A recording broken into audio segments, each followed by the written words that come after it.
eles são grandes, hein? Um pouquinho menor aqui, ó, e outro aqui, ó. Isso daqui é resultado, certamente, de vários corpos lúteos pregressos nesse ovário. A lâmina número 4 também é um corte de ovário humano, tá?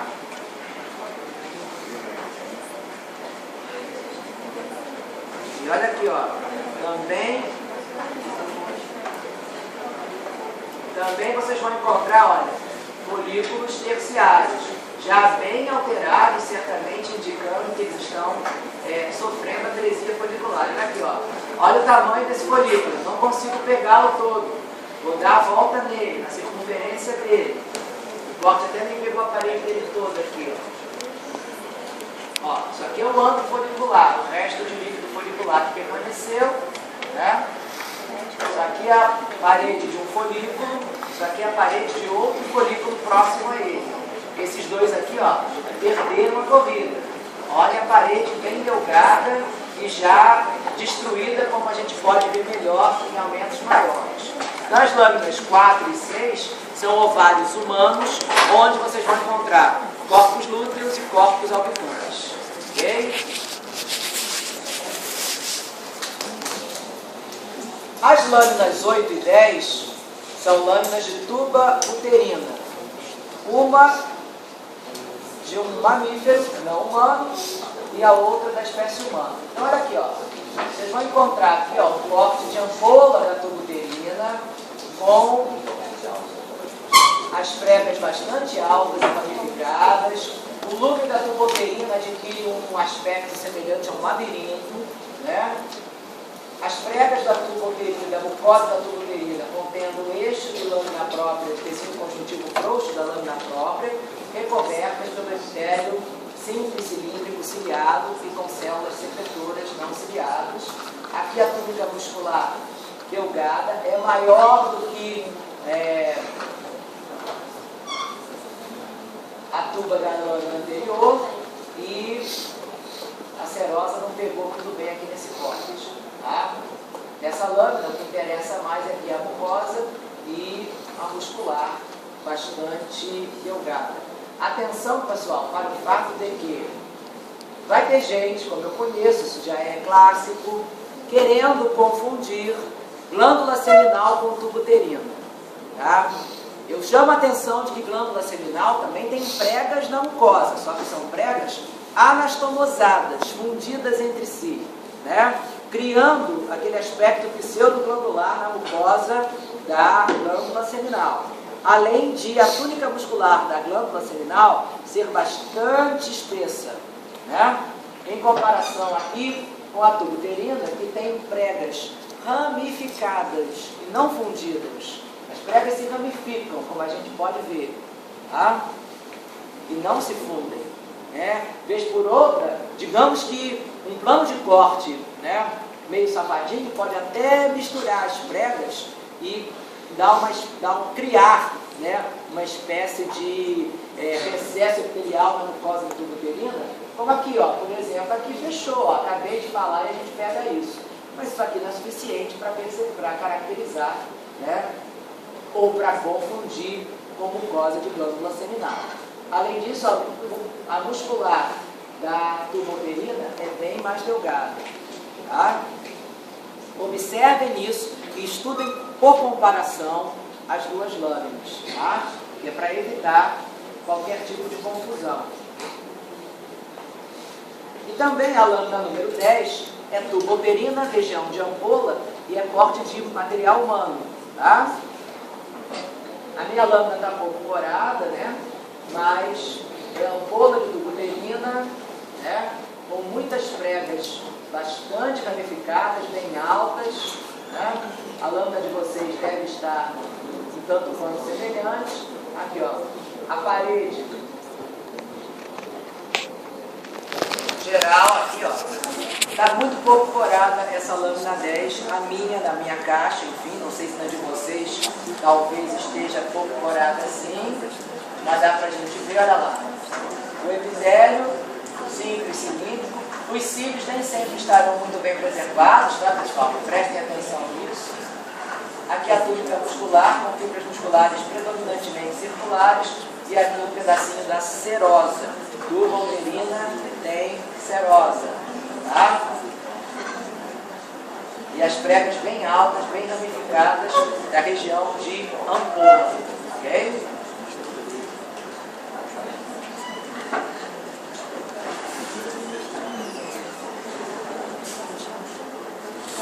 Saindo aqui da tubuterina, a gente passa para a lâmina número 13, que é um corte do corpo do útero.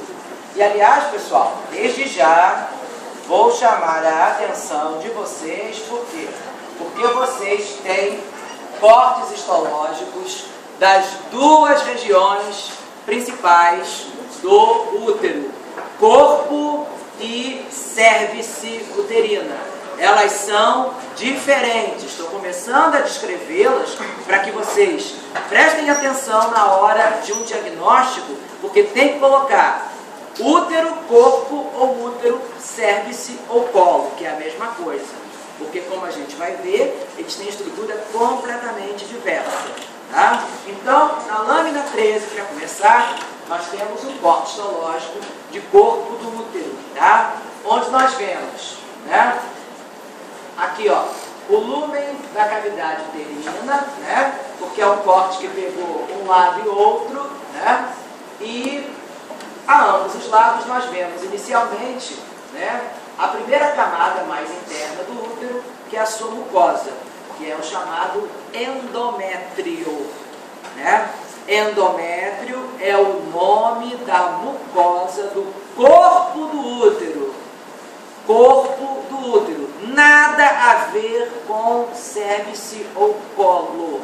Endométrio é o nome exclusivo da mucosa do corpo do útero, tá? Que por sinal é uma mucosa bem espessa, como a gente pode ver, da qual a gente ela termina aqui, e depois a gente vai dar o devido destaque, para em seguida nós vermos aqui, olha, a túnica muscular extremamente espessa, que é o miométrio. Então olha aqui, ó, vamos ver a espessura do miométrio. Eu vou rodar até o final. Miométrio, tá? Isso aqui é útero espécie humana, tá? Ó, miométrio. Você vai acabar? Vamos ver. Ó, idade miométrio. É tudo isso aqui, tá? Continua? Continua. Ó, não acaba não. Tudo isso é o miométrio. E andando rapidinho, chegamos ao final. Ufa, né? No miométrio, pessoal, vocês têm vários feixes de músculo liso em várias orientações, sendo que não há a percepção perfeita de uma camada em sentido específico longitudinal ou transversal, né? Em termos do órgão em si. Você vê feixes em cortes longitudinais e transversais de fibras musculares lisas. No entanto, existe uma referência, né, de 3 níveis diferentes do miométrio em relação ao endométrio, né?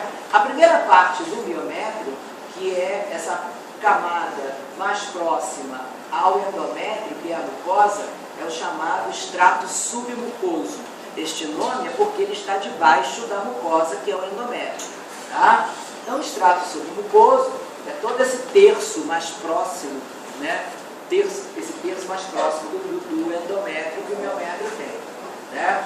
Em regiões intermediárias, né, a gente vê, olha só, grandes ramos arteriais, né? Certamente são ramos da artéria uterina que estão se ramificando principalmente nas regiões intermediárias do miométrio.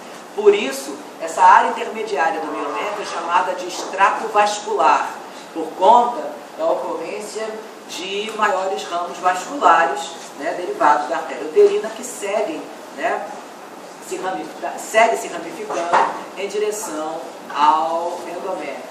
E as camadas mais superficiais do miométrio, mais externas, melhor dizendo, né, formam o chamado estrato subseroso, né, por estar abaixo da serosa, que por sinal aqui está muito pouco preservada e não tem interesse histológico, seria o perimétrio, que não foi muito preservado aqui. Então, em termos gerais, né, o miométrio é subdividido em estrato submucoso, estrato vascular e estrato subseroso. Esses termos vocês vão usar principalmente para a detecção de miomas em diferentes locações do miométrio, né? Locação submucosa, ou no estrato vascular, ou no estrato subseroso. Tá? Fora isso, histologicamente, é musculatura lisa. Né? E o endométrio é a parte que mais nos interessa. E o endométrio, pessoal, é essa espessa mucosa do corpo do útero, que tem um revestimento idêntico ao que a gente acabou de descrever para a tuba uterina. O epitélio de revestimento é o epitélio simples cilíndrico, com células ciliadas e células não ciliadas secretoras, né? Sustentadas por uma espessa lâmina própria, denominada de estroma endometrial. O nome da lâmina própria do endométrio, né, da mucosa do corpo do útero, é estroma endometrial. E nesse estroma endometrial, nós vemos que o epitélio se invagina para formar uma série de glândulas, né, tubulosas simples. Essas glândulas tubulosas simples, elas são denominadas de glândulas endometriais. Elas são formadas pelo mesmo exato epitélio de revestimento superficial do endométrio, né, com células cilíndricas ciliadas e células não ciliadas secretoras, com um ligeiro predomínio de células secretoras por questões óbvias, porque essas glândulas endometriais vão elaborar uma secreção importante para a provável e futura nutrição de um embrião recém-implantado. Né? O endométrio, ele passa por uma série de modificações bastante importantes durante o ciclo menstrual, modificações essas empenhadas pelos hormônios ovarianos. Né? Isso faz com que, primeiramente, nós tenhamos que distinguir, né, duas regiões do endométrio do corpo uterino sendo redundantes. Né? Esse terço basal, ou esse terço mais próximo ao miométrio, é chamada de camada basal. Tá? A camada basal, ela é a grande responsável pela regeneração do endométrio após a perda, né, da sua maior parte de sua estrutura durante o ciclo menstrual, como o fluxo menstrual. Né? Porque os 2/3 superiores à camada basal formam a camada funcional, ou estrato funcional. Nós temos o estrato basal, que é o terço do endométrio mais próximo ao miométrio, que contém inclusive os fundos de saco das glândulas endometriais, e os 2/3 superiores correspondem à chamada camada funcional ou estrato funcional. É essa camada funcional que na espécie humana é completamente perdida sob a forma de fluxo menstrual. Tá? Por quê? Porque no caso do estrato basal, a camada basal, nós temos artérias chamadas de artérias retas que suprem, né, a camada basal independentemente da fonte vascular que supre o estrato funcional. O estrato funcional, ele é suprido, né, pelas chamadas arteríolas ou artérias espiraladas. As artérias espiraladas têm o trajeto que o nome sugere, né, e elas são altamente sujeitas a influências hormonais, tanto de estrógenos como da progesterona. Né?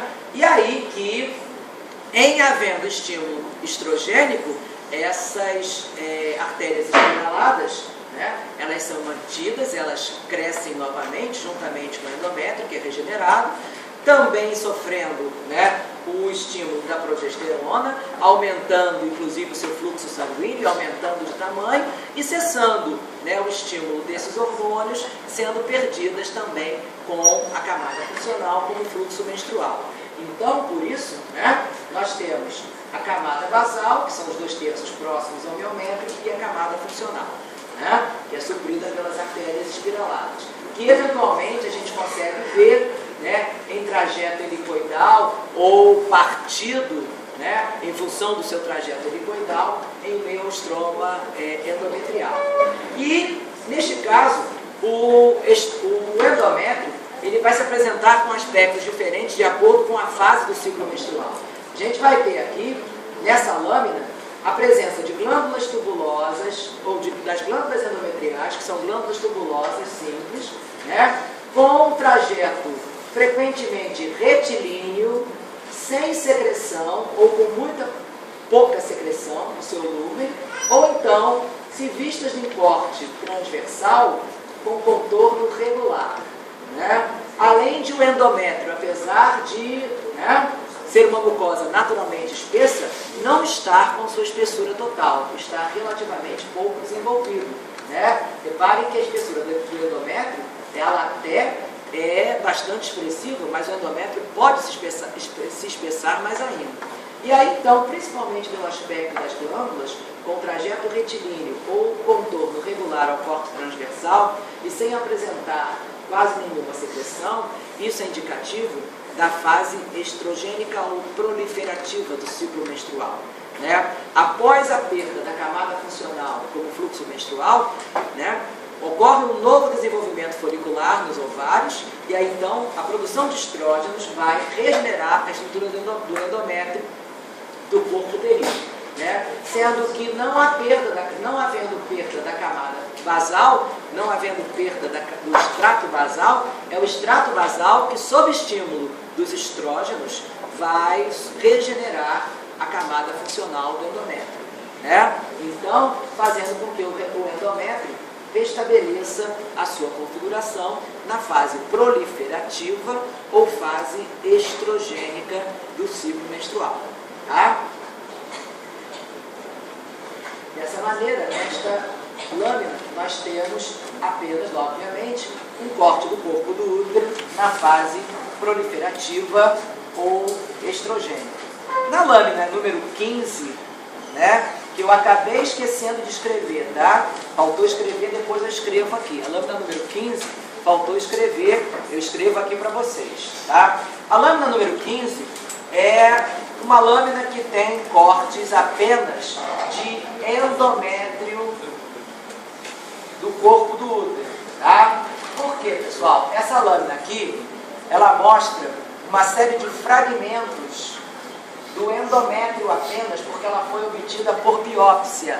Então, na lâmina 15, não há miométrio, por questões óbvias, né? Foram arrancados pedacinhos por biópsia, né, da estrutura apenas do endométrio. Então, conforme vocês forem olhando, são vários fragmentos do endométrio, tá? Apenas, tá? Deixa eu passear com a lâmina por aqui, para vocês terem a noção. São fragmentos menores e maiores, tá?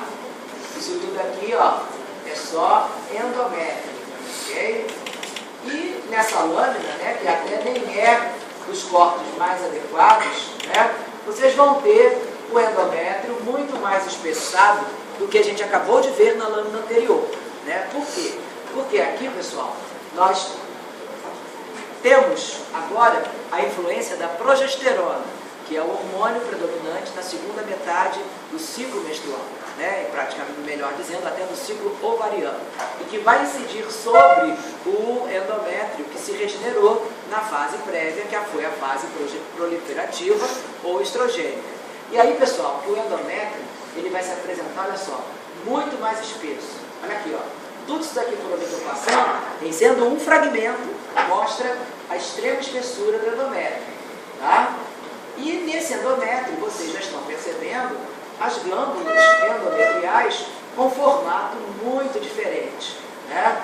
Vamos observar que essas glândulas endometriais, elas além de aumentarem, né, de tamanho, de extensão, elas se tornaram bastante tortuosas e apresentam um típico aspecto, né, pregueado ou serrilhado. Esse aspecto serrilhado é característico das glândulas endometriais na chamada fase progestacional ou fase secretora do ciclo menstrual, quando então o endométrio fica sob o assédio da progesterona produzida pelo corpo lúteo.